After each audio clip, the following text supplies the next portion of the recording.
Let's get started. I first want to introduce myself. My name's Boz, or it's Boz Tchividjian, but we'll try to avoid any confusion and just say Boz. My parents named, knowing with the last name Tchividjian, they decided to name me Bazil too. It's just made life that much more interesting. But anyway, I'm glad to be here, and I just want to thank you all for being here. I've been dealing with these types of issues for 20 plus years, and I can tell you that you can have a pretty low view of the church doing this stuff for a long time. And in many ways I do. But when I walked in here yesterday, I remember just thinking very quickly, okay, wow, this is pretty amazing. This is God working, that a number of churches in the area would see this as significant enough to want to pull together this, not to make a lot of money, not to make any money, not to do, get glory or fame, but just because this is a major issue. And that they would come together and work tirelessly to pull this together, and that all of you are here. That is, for me, just personally, incredibly inspiring, incredibly encouraging, because there have been many days that I want to know, where is the church? And so thank you. Thank you for being here. I want to say at the outset with this case study that we're not going to get through it. We could spend a day on this. The purpose of this exercise is for us to realize, and even me continually realize, how much we don't know. And it's to help us begin thinking through and wrestling through, and I want this to be interactive. I'm a law professor by day, and so I'm not going to call on you like I would a law student, but I want us to have a conversation. I don't want this just me up here talking for 30 minutes, and you don't want that either. So I want us to have this discussion, because what I've tried to do in putting together this case study is put together a case study that really combines a lot of things that myself or my team have encountered in the past 20 years. So this is real stuff. And I think it's really important to deal with the real stuff, because there are going to be those in ministry and those outside of ministry that are going to be faced with this type of thing. And the question is, what do I do next? Because I can tell you, and many of you know this, that how we respond to these types of situations have a profound impact on the lives of survivors, the lives of other survivors, not only just the one that's reporting the abuse, but on other survivors, and the lives of your church. How we respond. And my experience in the work that I've done has been that most pastors and church leaders, aren't responding in malicious ways. They're responding out of ignorance. Somebody told me a year or two ago, they said one of the most deadly combinations is the combination of arrogance and ignorance. When you have that combination, disaster results. And I can tell you that in responding to these types of situations, I have encountered time and time and time again that deadly combination of an arrogance, like we know how to deal with this, and a complete ignorance. And that is why I've encountered, and many of you have too as well, throngs of people who have run from the church. They want nothing to do with the church. Because not just the abuse, but many survivors have told me the abuse was horrific, and it'll stay with me for the lifetime. But what has done the most profound damage in my life has been the response of the church, or the failed response of the church. So we got to get this. And again, it's going to be messy. You're going to make mistakes along the way, but how do you minimize those mistakes? One of them is to get educated, spend time learning. And the other is to begin planning ahead, thinking through types of scenarios, so that when you find yourself in something that's similar, you're not looking to the left and to the right and just guessing on what you're going to do in response, but you're actually giving it some thought. And maybe even so much thought that maybe you've developed even a protocol within your church that helps you walk through a response. And how do you in an informed way? Because oftentimes we respond in ways that we think are right, but they're, again, based on lack of information. And again, it has profound, huge impacts on the lives of so many people. So let's look at this situation here at Battle Creek Christian Church. And somebody give us a summary, a 1,000-foot view of what's gone on here. Anyone? Bueller? Bueller. Yes, you in the back. It's giving value to survivors where before they felt they could not be angry, they could not be heard, and it didn't matter. Okay, good, but not the answer to my question. Give me a summary of what's gone on in that situation, in this case study right here. Yeah. Oh, sorry. No, maybe it was my bad question. You said, I just heard church. Okay. The 13-year-old boy was molested by one of the staff members, and no one knew about it until the boy told the dad. The dad went to the head pastor and said, this is what's going on. And there's some inkling in the background that this guy had some issues before he even got there. Okay. And it didn't seem to make a red flag for anybody, which I found kind of disturbing. And then there were some issues of the boy now questioning, why did God let this happen? How come no one rescued me? What's going on? And so at the very bottom, it's like, well, now what should we do and who should be involved? Okay. Yeah, thank you. Great. What are some unique dynamics, and you've touched on some of them already, what are some unique dynamics as you're reading through these particular facts that stick out to you? And it doesn't make, at the end of the day, they shouldn't change how the church is going to respond. But you at least should be aware of them, because it will impact how people respond and the dynamics that go on from here forward as this pastor and the leadership attempts to respond well to it. Yes, ma'am.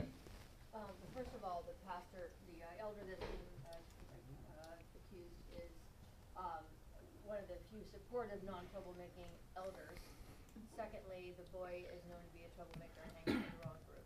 Okay, so as just even those two things, the reported offender is a well-known, well-beloved, very influential. I think he's even a lawyer. I'm not sure if that plays to his favor, but he's a lawyer. But as you said, we've got a pastor who's relatively new to this church, and you've got a session. This is more of a Presbyterian type of leadership style, but you have a session where he's really struggling with the people in the session. There's almost like a power dynamic, and this Tom Watts is one of his big supporters. Okay, why? Just for a moment, why might that? How could that play into perhaps this situation and how the pastor wrestles forward with this? Yeah, he said. Okay. You have the two people with basically different reputations. Okay. How do you decide which one's saying the truth? Okay. He loses a potential ally. On the Yeah. position. Yeah, that's really significant. Yes, sir. At this point, Mr. Watts probably feels like he's an essential part of the ministry, whereas this young boy probably doesn't. Okay. Yeah. Now let's shift. You mentioned the young boy. What do we know about him? Troublemaker. Bit of a troublemaker. Was a little ticked off that the prior leader was dismissed.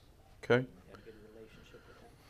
Yeah, he's one of those. My wife and I, for a very short period of time when our kids were young, did youth group.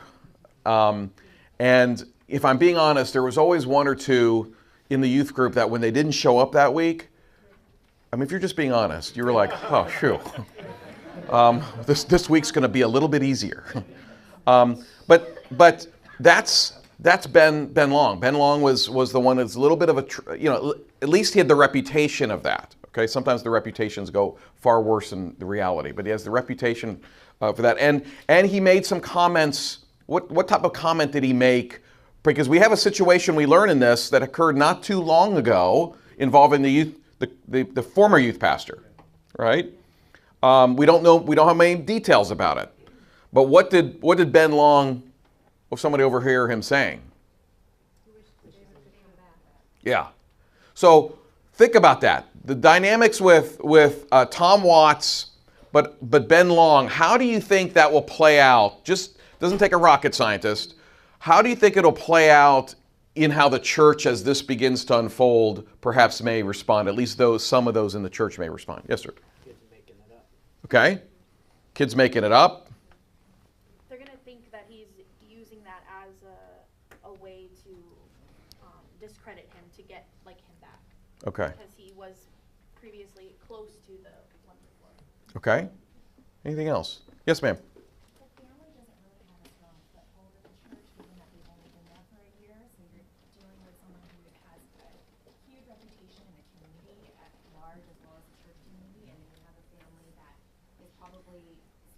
new and still making inroads with people. So it's going to be it's a kind of an uphill battle. Okay. Yeah, that's a great observation. Yes, sir. It's just easier to assume better things about people you like. Okay. Yeah. Yeah. It's I always say that people gravitate towards the narratives that are most comfortable to them, and so the narrative that would be most comfortable, again, this is a generalization, but to many people in this church would be what? Kids lying, making it up, and this poor Tom Watts. In fact, you almost start off with Tom Watts is really the victim here. And this reported victim is sort of like the perpetrator. Okay? And that oftentimes will be all that people want to know. They'll come to that conclusion, and they'll not only come to that conclusion, but if Tom Watts is like many that I've dealt with, Tom Watts is not, when all this begins to surface, do you think he's just going to sit there? No way. He's not going to sit there. He is going to play that dynamic and spin that narrative better than anybody else. And there will be many within the church who will be more than happy to embrace it because the alternative is too difficult for them. The alternative is that this man that we've known for so long, who is such a pillar in the community, is actually not the real person that we know. We don't want to do that. He's such a nice, good person. Somebody said niceness is not a character trait. Correct, it's a choice. Don't let anybody tell you, well, he's such a nice person. So what? Doesn't make a difference. Somebody had their hands up. Yes, sir. I'm sorry, I don't see it that way. I see Okay. Tom Watts is going to take a fall here no matter what. Okay. I mean, I look at this and he's guilty regardless of what has transpired. His reputation, he has an impeccable reputation, and he now no longer has one. Okay. Because there will be people in the church that will. I just think he's. If I'm him, I have to see my way through this and then resign. Okay. I don't see any way out. Okay, so you see him as sort of toast, like he's finished, just through this allegation. Okay. Okay. I'm just curious why, when this new pastor was hired, Tom Watts disclosed to him that he was accused when he was 19. No wonder. And he's the only person that he confided in. Okay. What in him made him want to do that? Yeah, a lot of what we're saying here is the basis for why you as a church need to work through and do the hard work up front of putting together a response protocol. Because if you don't, these dynamics here are going to throw you off course. Okay, you will get sidetracked very easily. And here's the problem with Pastor Evans. One of the first things I would be telling Pastor Evans if he called me is, get ready because your job may come to an end here. You have to be ready to sacrifice your job for this because it's going to be really, really messy. Now, once in a while it's not, but it's going to be really, really messy. And I'm just telling you, that's easy for me to say to somebody. I'm not the one that's, counting on this job to feed my family and to pay my bills.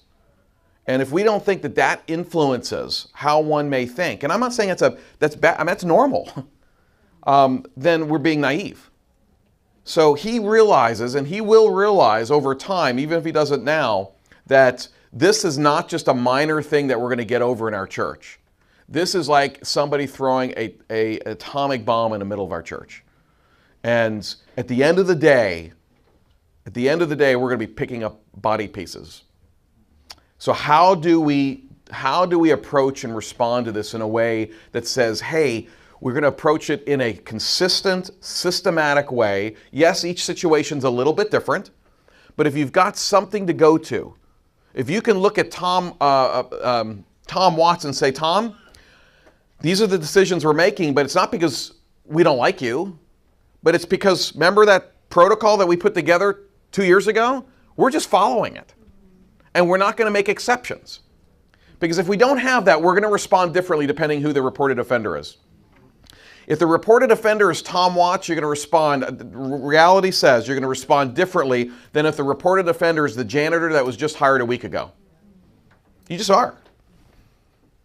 And so to have that protocol that says we're going to follow this, regardless of whether it's the pastor or the janitor that was hired a week ago is going to be consistent. Now, it's still going to be messy.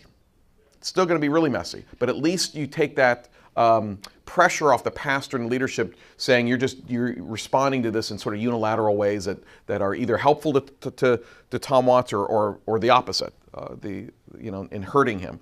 So I think what I would like to do in breaking this up is, and with the time that we have, and again, we won't get finished, is I want to talk about and highlight the different categories of people here that are involved in this situation, and spend a little bit of time on each. So what we're not going to get from this conversation is, okay, I'm leaving this session with an ABC on exactly what to do. Okay, I have some ideas. I developed this case study a number of years ago. I'm still trying to figure it out. Okay. But I think it's really, really important that we understand and break down the various parties and the importance of how we respond is critical. So the parties I'd at least want to break down and to talk about if we have time here is Ben Long and his family, other children in the church, Tom Watts and his family, survivors within the church, and then sort of the outside community. Okay? And they're somewhat broken down, in my opinion, in priority. Because I think at the end of the day, and some may disagree with me, but I share with leaders all the time, at the end of the day, your greatest responsibility as leaders is for the most vulnerable amongst you. That means, because I see leaders struggle all the time, feel like they're on a scale and they got to balance between Tom Watts and Ben Long, We just got to walk this middle ground and just so we don't upset him, but we don't upset them. Let me tell you something, you will fail if that's the approach you take. So you ultimately have to say, we want to be fair and we got to do this in an informed way, but ultimately, who is the population that is our greatest responsibility? Those are the vulnerable and the children. And so we start with Ben Long and his family. What does the pastor do? Pastor Evans gets off the phone with Ben's dad. What does he do? Besides maybe drink a lot. No, I'm just kidding. But I mean, what should he do? I mean, you've just got off the phone. You're probably not going to bed. Real quick, in Oklahoma, we have, it's state law that if someone discloses, we have to report. Okay. Is that standard across the board for other states? What is the law in California, do you know? Okay. Let me ask you this. Before we say what is the law about reporting, what if we say, who cares what the law says about reporting? But you make a good point, and I'm not minimizing. I'm a lawyer, so I don't want to minimize that. But I just wonder because there was an actual pretty public case in Tulsa where the church tried to handle it internally before reporting, and staff ended up going to jail because they didn't report. So I just didn't know. Yep. And the good thing about the law, the mandated reporting laws, are that it allows the pastor and leaders to say, I'm just following the law. I mean, I would do this anyway, but I'm just following the law. Yeah. And people tend to get that. Each state's going to be a little bit different. Some states have mandated reporting. Again, we won't take too much time talking about mandated reporting, but some states require, for example, Florida, everybody 18 years of age and older is a mandated reporter. Some states only require you to report if the reported offender is a caretaker or guardian of the victim. So yeah, it's important to know your laws. However, my point has always been, when in doubt, report. Okay? Just because the law says, if you go, oh, the law says I don't have to report. Phew, what are you thinking? So, as we think about this, he hangs up the phone. What's he do next? Okay? I might put maybe a step before that. Okay? And that is to probably get on his knees and pray. I know it sounds very spiritual, but he is just about to embark on a journey that he's probably never experienced, and it's going to be in many aspects, one of the worst experiences of his life. Now, he'll see glimpses of beauty throughout the process. That's always my prayer, but it's going to be difficult. And to pray and ask God for wisdom, for humility, and for guidance. But having said that, when Ben's dad in the conversation, they talk about, does the pastor Does the pastor tell the dad, I'm calling the police? Or have you called the police? Like, think about this specifically, because it's easy to say, oh, he should just call the police. Let's think about this, though. Just talk to the dad. Dad calls. What does dad say about his son? Who does his son want to talk to? Yeah, the son is not told anybody except his dad, and he's the only person he's expresses a willingness to speak with is the pastor, which actually is a really positive, says a lot about the pastor, that the son would share that he would be open to speaking with the pastor. Now, how does that play, or should that play in this whole reporting dynamic? Yes, ma'am. Seems to me like, it says he hangs up and he's very crazy to have a meeting with his session. Seems like his very first conversation was to be with the victim. To hear it directly from him, or to the boy. Because, if it's protecting the weak, you want to hear and console and, I'm trying to get the right word, but, give credence and give them a support. Okay. Validity before he goes talking to everyone else about it. It just seems like this is kind of backwards. Like, Okay. talk to the boy first. Well, yeah, and again, I think you've touched on it. What's the ultimate purpose and point of talking with the boy?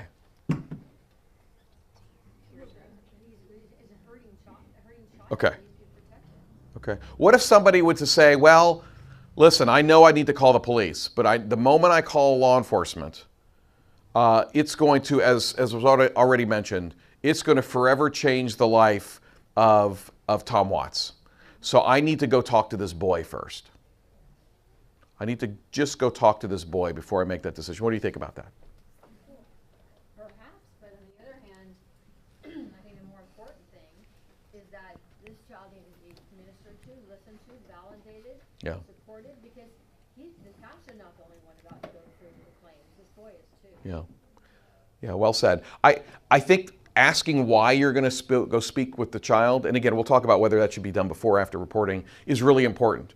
If you're speaking to the child because you want to talk to the child to just see if this child sounds credible so that you can then decide whether you report or not, big mistake, okay? That's not your role and responsibility. Your role and responsibility is not to ascertain the validity or credibility of this young man's disclosure to discern whether or not you're going to contact law enforcement. Because if you think about that, if you peel away the top of that, you'll realize that that's really being generated and driven by a desire to protect Watts. I don't want to do these things to my friend Watts, so I really want to make sure that what this kid is saying, and how in the world do you know? Are you a forensic interviewer? Have you had training as a law enforcement sex crimes investigator? No, I don't think so. You're a pastor, and that means you need to understand what tools are in your toolbox and which ones aren't. And let me tell you, when it comes to this stuff, you don't have most tools, and you need to acknowledge that. So yes, speaking with the boy at some point in time early in the process, I think is a really, really good thing, because not to see whether I believe him or not, but to show, especially if he wants to speak with me, show affirmation and kindness and compassion to this young man who has lots of spiritual questions, many of which you're probably not going to be able to answer, and don't try. Yes? I just have a question. Is it, in your experience, is it wise for the pastor to even be in the middle of this? It just seems like there's a lot of conflicts of interest that arise immediately. Is it better to, and it seems like the pastor or the leader is always at the center of it. Are there models where you take the pastor completely out? Yeah, I think at some point in time in the process, there are some models that would say pastor and even church leadership need to take a step out. At this early stage, it's almost impossible to do, because this pastor has been contacted by a father of a reported victim who is in shock and grief, and for the pastor to go, okay, well, you're going to have to call this person. I got to step out of it, creates a problem. Go ahead. But could you have like a protocol where the pastor immediately says, it's begun. So a team goes into work right away. He says, and they've already agreed almost immediately he needs to step out because there's going to be too much conflicts of interest that begin immediately. Yeah. Yes, the answer is yes, because one of the things that's going to be learned very early on in this process is that the pastor should not be dealing with this alone. or in isolation.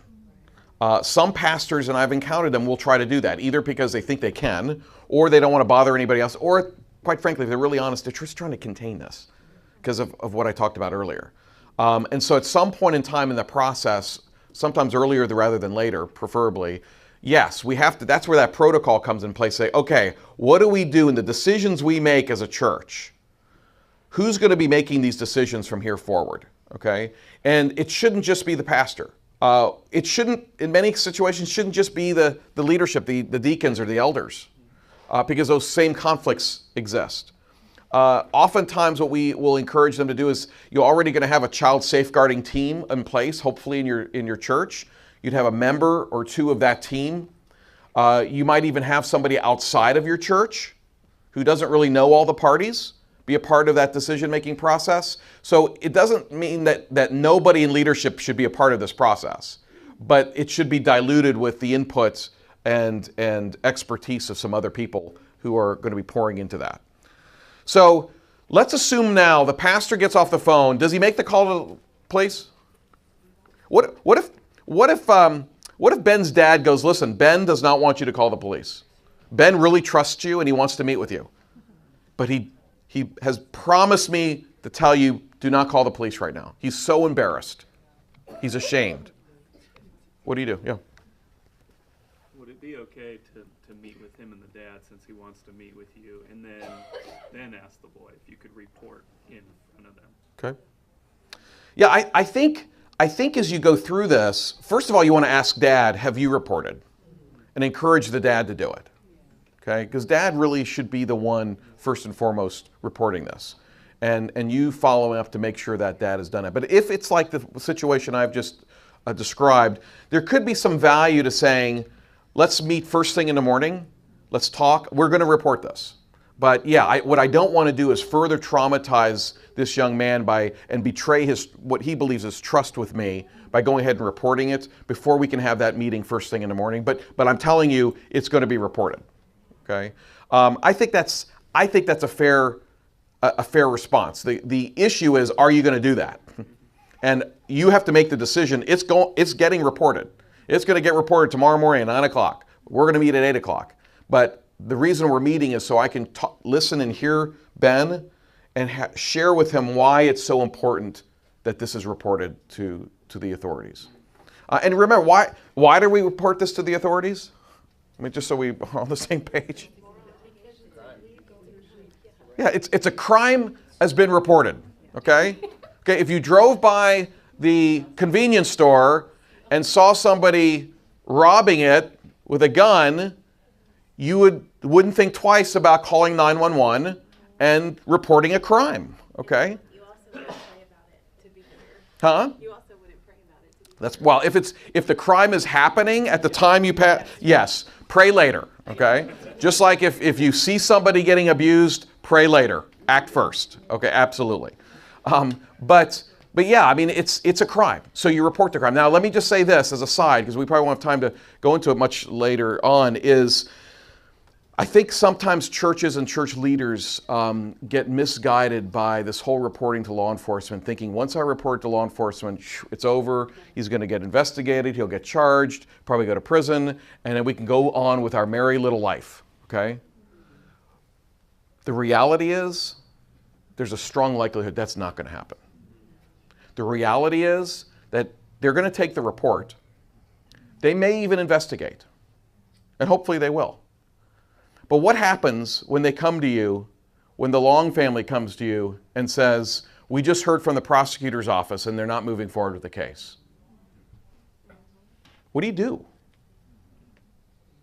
Life go back as normal? Because that's what a lot of people are going to want to, oh, phew, thank goodness. Let's go right back to where we were. This is an aberration. We're going to all try to forget this happened and move on. This is where it's really important. I hear this a lot. People say, well, he's innocent. You know, Watts is innocent until proven guilty. You hear that a lot. Over and over and over again. I heard that all the time with the Kavanaugh hearings. Innocent until proven guilty. Well, I'm a lawyer. I'm a former prosecutor. Yes, before you take somebody's liberty away and throw them in prison, They are innocent under the law until they're proven guilty in the courtroom. Absolutely. Would never change that. It's a messy system. It's the best one we got, and it's a good thing. But we're not in a courtroom here. We're in a church. We're not dealing with taking away the liberties of Tom. The church has no power. Church leaders, even though they may have a lot of power, they don't have the power to take away his liberties and stick him in prison. So you have to be thinking that we need to stop applying legal terms to non-legal situations. Okay? So, because by that notion, you'd say, well, if the statute of limitations has expired, I guess, that means you can't prove him guilty, because statute of limitations, that means that didn't happen. So we just go back to normal. That doesn't even make sense. No, you've been informed about something here. You're going to have to wrestle about what do we do with it, even if law enforcement, and yes, you need to report it, and yes, hopefully they are going to be the most trained in your community to investigate this and get to the bottom of it. And let's hope they do. And there are many law enforcement agencies that are absolutely fantastic. I was talking to one just the other day, and this young man had been abused at his place of work, and the mom learned about it. He was 16, and reported to law enforcement. And this investigator, she had the wherewithal to say, let's do a controlled phone call with this perpetrator. And they got to make sure the therapist with the victim was okay with this. They were all, they prepared for it.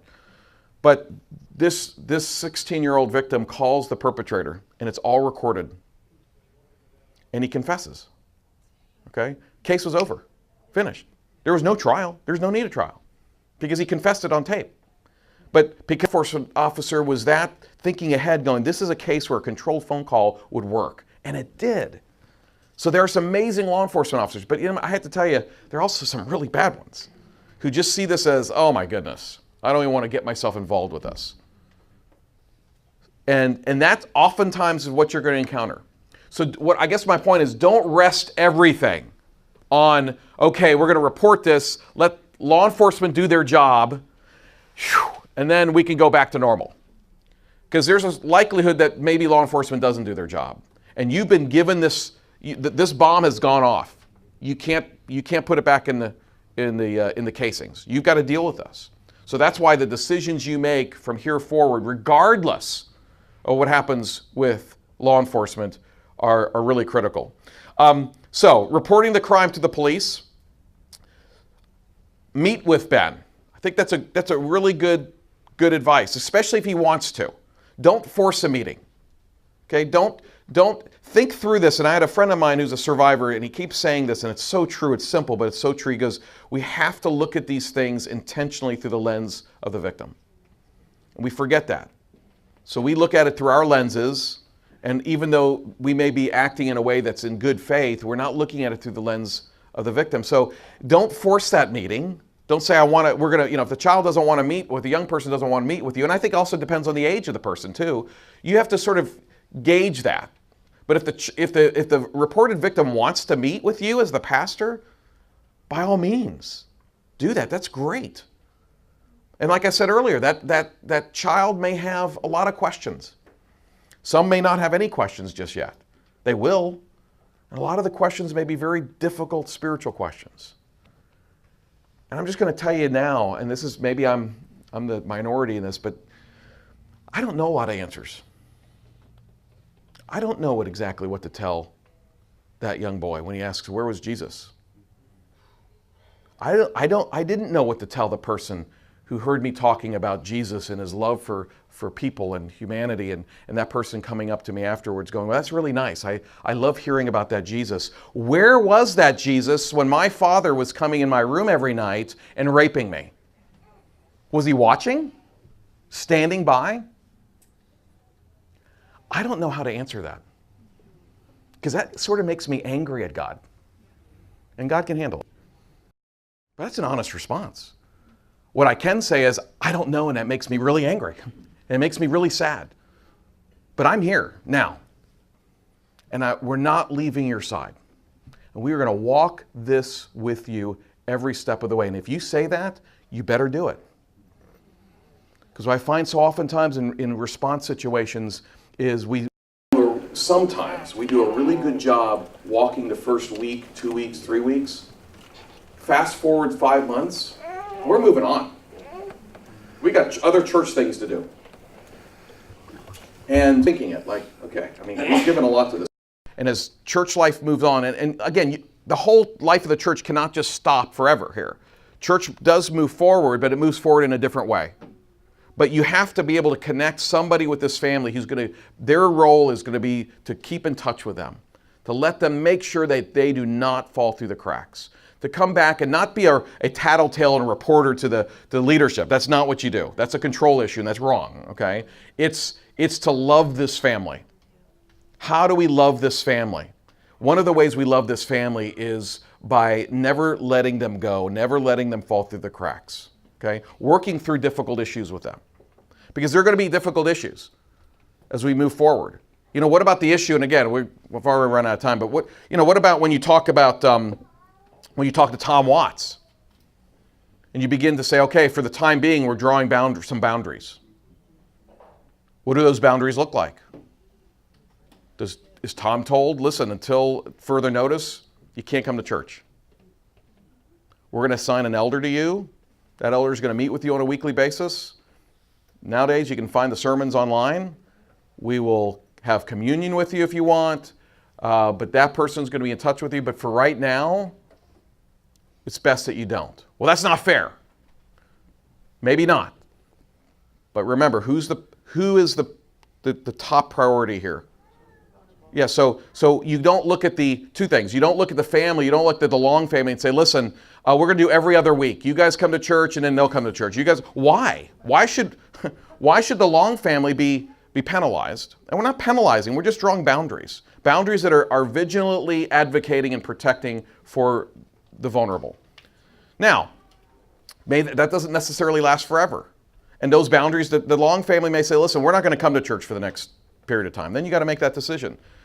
Does Tom Watts, does he still come to church at all? Because right now we got a lot of question marks, don't we?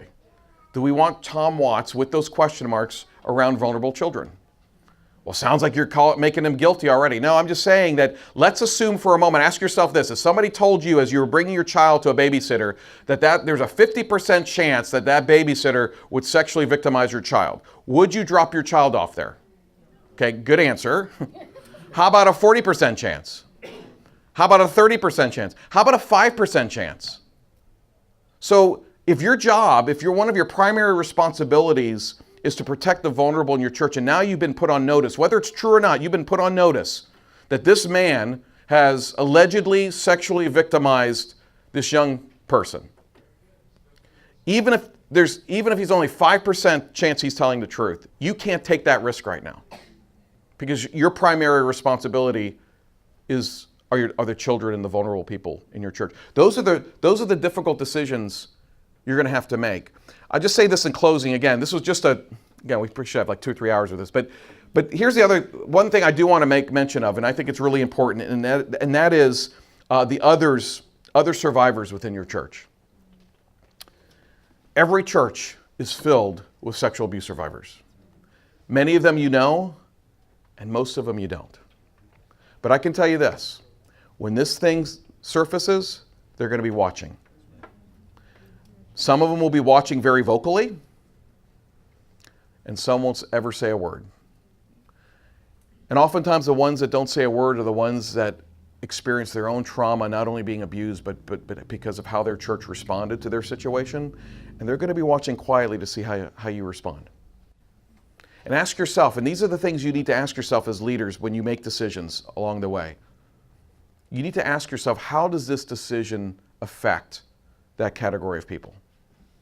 Will they see this decision as one that is affirming to them and advocating for the wounded, or one that is not? Because I truly believe that how you respond to something like this, even for the other survivors in your church, can be an incredible reflection of Jesus and a moment of healing for them. Or it can be like opening up a flesh wound and making it worse. It's really, really that important. I know we've run out of time, and again, I'm glad what I would encourage you all to do is take this case study for those of you, well, I'm assuming most of you are involved in some type of church. Take this case study, go back to your church leaders, and say, hey, let's talk about this. Let's wrestle through it. At the very best, maybe what ends up happening is the leadership goes, wow, we thought we knew what we would do, but man, I'm not so sure anymore. If that's the response, which actually is a good response, it's a teachable response, is they need to be encouraged to reach outside of their circle to those who are experts, whether it's in their community or outside of that, who can help them work through that and help them develop a protocol so that next time they get a case study and they read it, it's not going to be black and white, but they'll have a process in which they can follow. And they will understand the process that they're following because they will be informed of it. Yes, ma'am? Is the website at the bottom, can we get more copies of the sheet for? I don't know if is the case study on there? We will. Okay. It's on there? Yes. Okay, all right, thanks. Yeah, not probably tonight, but give us a couple days. Yes, sir? Protocol, where do we go to establish a protocol? Yeah, I mean, there are different ways you can do that. I encourage you to either within your community, ask those in your community, for example, good experts that can be helpful for that are law enforcement investigators, child advocacy centers in your community. There are organizations, and I'm not here to promote grace, but we can help do that. We help develop policies and response protocols. It's really important that the protocol and policy is created with the combination or collaboration of experts, but also those within your particular church community, because you know how your church works. And even though certain protocols, there are some baseline things that should be included in every protocol, your church culture is going to be different than the church culture of the church down the street. So get the input from experts, but also have them collaborate with those inside your church in making those policies and developing those protocols. Yes, sir. Do you have a church, not that we would copy, but do you have a church that you feel like they have a good protocol in place? So here's the thing. I learned a number of years ago that I stopped giving out those. Because what that does is people would say, hey, do you have a policy or protocol that you can send us? And what's the natural temptation? Copy, paste it, okay, we got it. And you check off the box, right? But you really don't know exactly why everything's in there. So we backed off of that a number of years ago, and we say, no, we will walk with you through the developing of a protocol. The book that I co-wrote last year sort of helps sort of A to Z of a policy guide and developing those policies and protocols. But we want you as a church to wrestle through this, so that at the end of the day, you take ownership of that policy, you take ownership of that protocol, and hopefully can apply it in a much more effective way than if you just borrowed from somebody else. Hey, thank you all so much for your time. This is, again, short, but hopefully gets us thinking.